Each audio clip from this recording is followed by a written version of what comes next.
Hey guys, this is another one of those opining videos. Um, I noticed when you look at the church today as a whole, it seems in a lot of ways the whole thing is coming apart. The doctrine of the Trinity, oneness belief, and you probably will never see me make a video on oneness belief because I think it's so far-fetched that it's not even worth putting my time into it because to believe that you have to ignore just English. You just have to ignore common sense and say that, even though there's two different people present at the um, throne scenes and Revelations, not three, but two, you have to ignore all that. And you just have to deny the fact that there's two people there when Jesus is talking. So, in all honesty, I don't even think you could refute such a thing because to believe it is so circular that to even say much about it is just wasting your time. But the Trinity is a little bit trickier, in my opinion.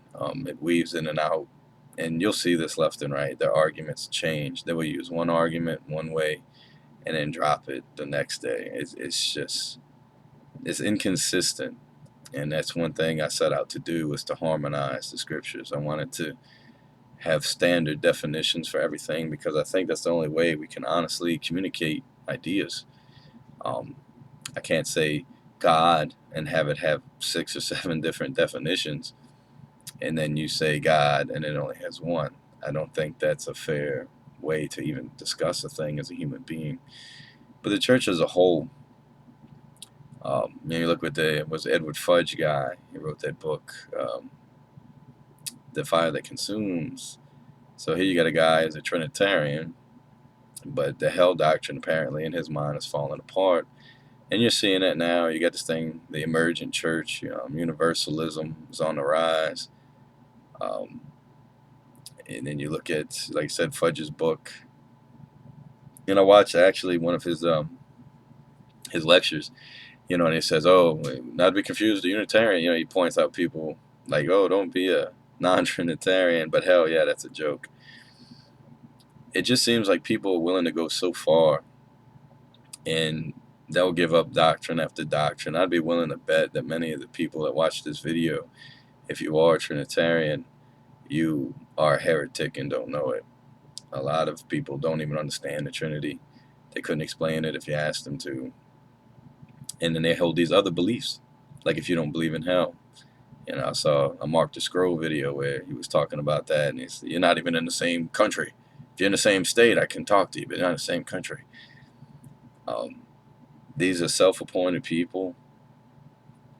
I could never put myself in a position, even the money that's involved in church is a very uncomfortable topic for me. Like I said, I just did a video on a Didache. Read that and see how many churches hold up to that. These guys were working. They could stay 3 days if it was necessary. If they wanted to stay in the community, they were assigned a job. So it was very different than what we have today. And I've talked to preachers, and I'll tell you, these guys, some of them don't have a clue. The other ones know, and they're just not telling you. There's a lot of stuff that they do know, and they just don't talk about it. So it seems to me the church as a whole, it's so fragmented and cracked, and it's always these outside doctrines. You go back and you look at the church history, um, Augustus and these guys and the Trinity and Sabellianism and all this stuff. It it seems to me these big fights broke out not because someone was standing up for the original teaching, but it was every time something new was brought into the fray. Augustus was saying he wouldn't. I don't get the impression that he was saying he had the teaching from God. What he was saying is that this is what the scriptures means. He was throwing his 2 cents in there and saying this is the way it has to be. And the same thing with the Council of Nicaea. The Trinity was not passed. You need to get that through your head. Even you people who like to read these church fathers and cling to these heretics, because these guys were heretics. I challenge you to read any church father today and see if you agree with them. And these were the guys who were supposed to be, the Holy Catholic Church. These were the guys who had the message from the apostles. then why didn't they preach the message of the apostles? Why did they go off onto all these other topics? You know why? It's because they were men. And they sat there with their whisperings. And I think that's the reason Jesus got elevated to the point of being God. I'm not so sure we exactly know why, but I think you read a book called 381, there's some interesting clues. And they give a poem that sounds exactly like somebody talking about Jesus, but you get to the end of it, and it's about Caesar. And I don't think that they wanted to have someone be lower than Caesar to be the head of your spiritual religion. It just didn't make any sense. So this started, well, if Caesar's God, then Jesus got to be God. And these guys were pagans, man. They were coming with their own understanding. And you have to understand the nature of paganism. If you had 2 or 3 gods and you moved into another area, you would take on an extra god. It was no big deal. So, you read Clement of Rome. I think he's uncontested the earliest church father that we have a writing from. Sounds a lot more like the Didache than he does like Ignatius, and that's 3 or 4 copies of his letters that they found. And it tells you right there, and they're different. Just reading the short version and the long version, these 2 things don't even agree with each other. They intertwine, and then they go in 2 different directions, and then they meet up again, and they go 2 different directions. And that's not the kind of stuff I'd want to put my rest in. But I think we're living in a day and age where these cracks are becoming more prevalent. It's a lot easier now to talk to someone and see if they're dishonest with themselves, because there are historical facts we can assert. In the earliest Christian writings, no, Jesus wasn't called God. The Didache, Clement of Rome, he was very clear that the Father was God. He didn't sound anything like Origen or Tertullian or any of these other guys. He sounded more like you would find in the Bible. Council of Nicaea. They didn't know what the Holy Spirit was. The Trinity was not what was passed at the Council of Nicaea. Not even close. So you've reached this crossroads now in modern times. I think they can't hide the information anymore. And this is what's causing people to fall away. It's hard. I don't care what your belief is. You got to have some tough stuff in you to face what might be, everything is being wrong. And we should have mercy on those people, because it is hard. And I think God's counting on people like us to help them out, because it's nothing nice, man. You eliminate one wrong belief, and then you find there's 100 more connected to it. And it takes time, and you got to be rehabilitated. And the upside is you get to walk in liberty. You get to walk in freedom. So, I think that's another reason Islam is creeping up and atheism is creeping up as a factor. And Islam will be quick to side with someone like me. I got a guy at my work that's a Muslim. And there's a woman who works there who came from that area, was raised a Muslim, and can't stand it. But it's interesting hearing him talk, because, the Catholic that works there, it sounds like a joke for him, doesn't it? The Catholic that works there told him I was a Unitarian, and he got to talking to me about it. And he thought all of a sudden that, well, great, another guy that's on my side. No, I'm not on your side. We have the Bibles, the scriptures before Muhammad's time. And we also know that even in the Quran, that Jesus is sinless and coming back to judge the world. It doesn't even make any sense to follow Muhammad. But, I had to be clear to him, and they started telling me all this stuff. I'm like, man, it's circular. All you're doing is telling me it's true because the Quran says it's true. So, but these are the things that are going to come to people who become fed up.